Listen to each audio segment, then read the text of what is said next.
Voilà, bon, je me dis, les vieux quartiers avec Amen Besh ce matin, on en a parlé. Bienvenue à vous, Hamid Ben Ammar. Bonjour. Ben Mamar. Ben Mamar, M2AMER. Ben Mammar. Voilà, c'est Voilà, ça. bah, très bien. Bienvenue à vous. Bienvenue sur le plateau. Vous êtes physicien. Voilà, oui. Vous travaillez au sein du centre Sidi Abdallah de cancérologie. Voilà. On va parler aujourd'hui avec vous de traitement du cancer, de l'après-cancer, de comment s'en sortir sans beaucoup de séquelles. Et on va revenir un peu sur une, je ne sais pas si on peut dire technologie ou dire technique ou dire En fait, nouveau traitement. on peut dire technique de tomothérapie, en fait, parce qu'elle Technique sort de un petit peu, tomothérapie. voilà, elle sort du lot par rapport aux techniques conventionnelles. Parlons un peu Voilà. de tomothérapie. D'abord, comment vous avez rencontré, vous, cette technique-là? En fait, moi, en fait, Entre autres, parlez-nous un peu de votre parcours. Hein. il n'y a pas de souci. Brièvement, même si Pas de ça problème. prendrait beaucoup plus de temps, normalement. Il n'y a aucun problème.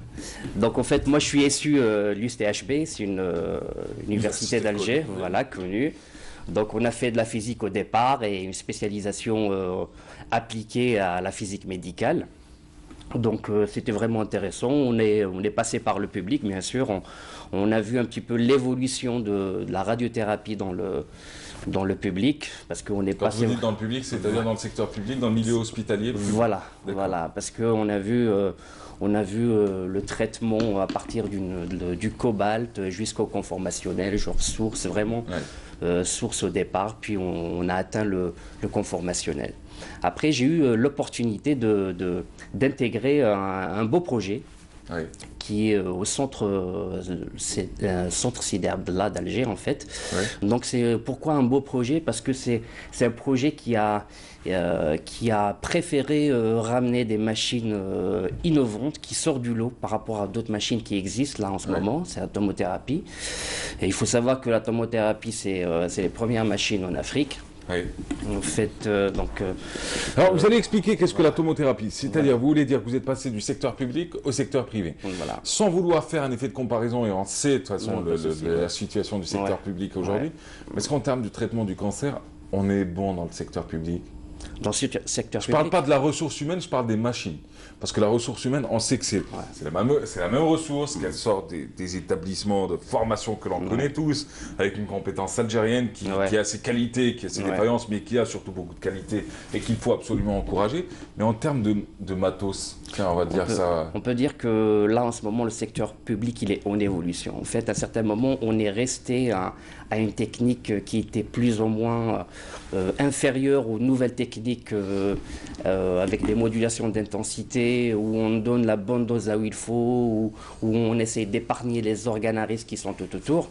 Donc la technique qui existe maintenant dans le public et qui est en train d'évoluer, il bascule vers de nouvelles techniques. Il y a des centres publics qui là, en ce moment, qui basculent vers les nouvelles techniques. Sauf que là, la technique de la tomothérapie, elle n'y est pas là en ce moment dans le public. Ouais.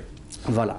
Alors, tomothérapie, une machine qui existe donc, l'une des premières en Afrique. Voilà. Elle se trouve à Sidi Abdallah, Très bien. au centre Sidi Abdallah de cancérologie. Alors maintenant, on va en parler parce que, en fin de compte, c'est vous qui intervenez sur ces machines-là. Qu'est-ce que cette technique et qu'est-ce que cette machine?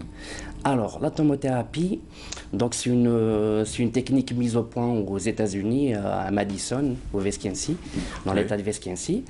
Donc d'ailleurs, c'est là où on a fait de la formation en fait concernant les physiciens médicaux et les ingénieurs en technique. Donc on a même bénéficié de la formation spécialement sur site, une partie de la formation aux États-Unis. Donc c'est une technique en fait c'est un physicien médical qui a mis cette technique au point. En fait, il a imaginé un scanner. Il s'est dit, le scanner il tourne autour du patient, pourquoi pas mettre un accélérateur qui tourne autour du patient. Donc la technique, c'est un gros scanner en fait, avec un Linax et un accélérateur linéaire qui tourne autour du patient. Oui. Et la table, elle rentre à l'intérieur, ce qui fait que ça donne plusieurs points d'entrée par rapport au patient. Donc on irradie tout autour. Quand on dit plusieurs points d'entrée, ça veut dire que on a la possibilité de toucher la tumeur sans autant toucher les organes à risque. On épargne le plus possible les organes à risque. D'accord. Et on a aussi, dans la tomo, il y a la technique de l'IMRT, c'est la modulation d'intensité. C'est des mots peut-être un petit peu barbares. Ah, vous expliquez simplement. de toute façon. Voilà. Donc c'est une modulation d'intensité. Donc on a des lampes qui se ferment et vous qui visualisez s'ouvre. en même temps. Voilà, je fais de la gestuelle. Vous faites de la pédagogie, puis vous Voilà. visualisez les machines pour mieux les expliquer. Voilà, Très bien. voilà. Alors, mais est-ce que la tomothérapie remplace la chimiothérapie? Non, en fait, c'est complémentaire. ouais, en fait, les protocoles de traitement, c'est soit en RCC, c'est radiothérapie chimio, soit chirurgie, soit les trois à la fois, soit c'est en concomitant.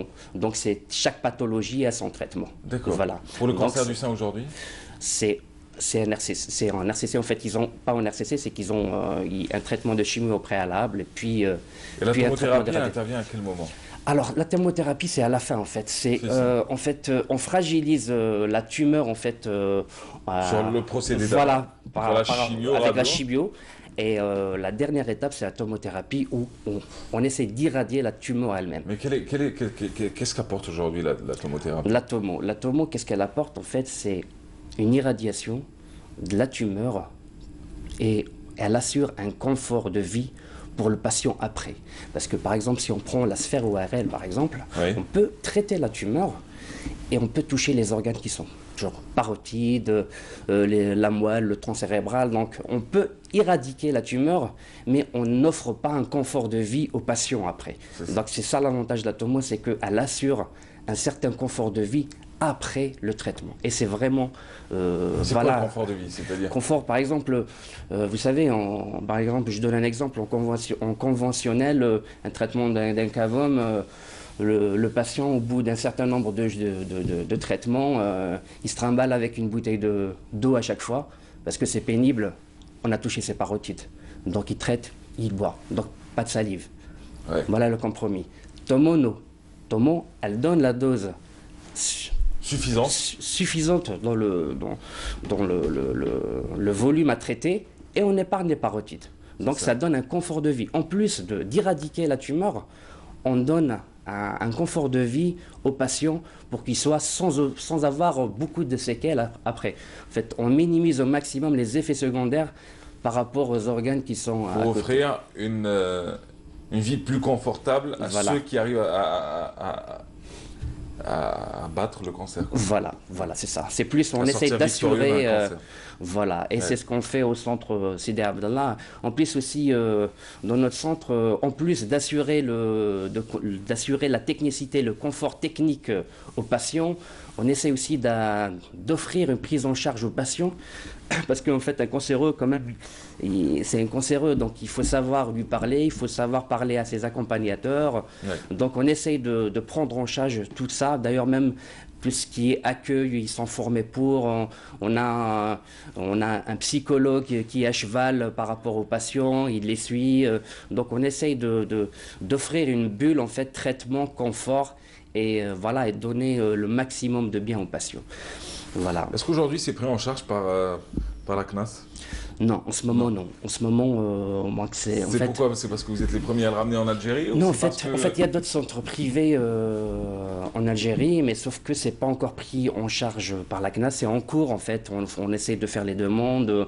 Qu'est-ce qui est pris aujourd'hui en charge par la CNAS concernant les centres privés de traitement du cancer? Non, rien du tout en ce moment. Oh, non, rien du tout. Absolument aucun traitement? Non, en ce moment, rien du tout. Tout est sur le dos du patient. Voilà, c'est un petit peu pénible. Ouais. Sauf que nous, là, en ce moment, ce qu'on est en train de faire, on essaye d'avoir des conventions avec des organismes.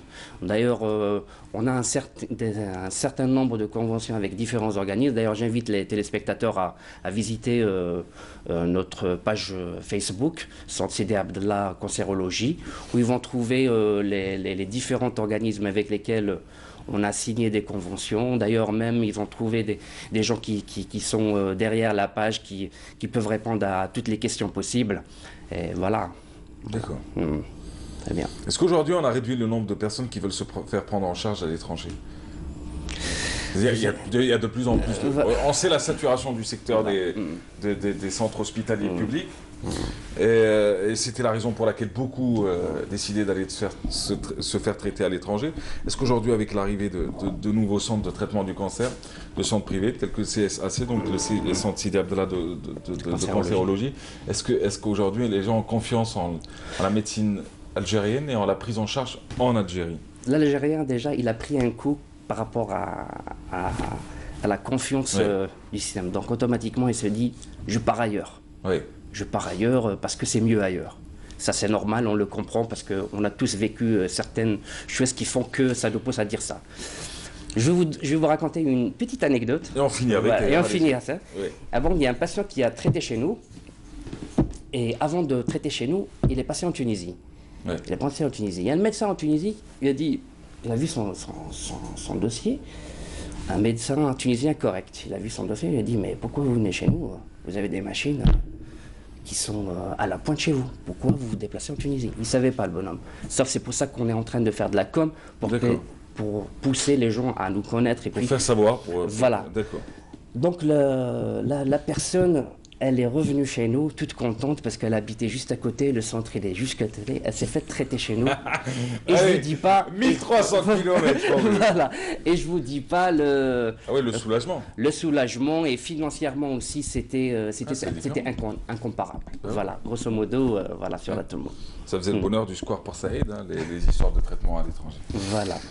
Pour les familles qui avaient les moyens. Alors aujourd'hui, en tout cas, merci d'avoir été avec nous. Merci à vous. Hamid Belmamar, vous êtes physicien médical, hein, ça voudrait le dire. Voilà. Aujourd'hui, vous étiez là pour nous parler de tomothérapie, donc comment vivre après un cancer, comment survivre à un cancer dans les meilleures conditions surtout, et comment le traiter dans les meilleures conditions.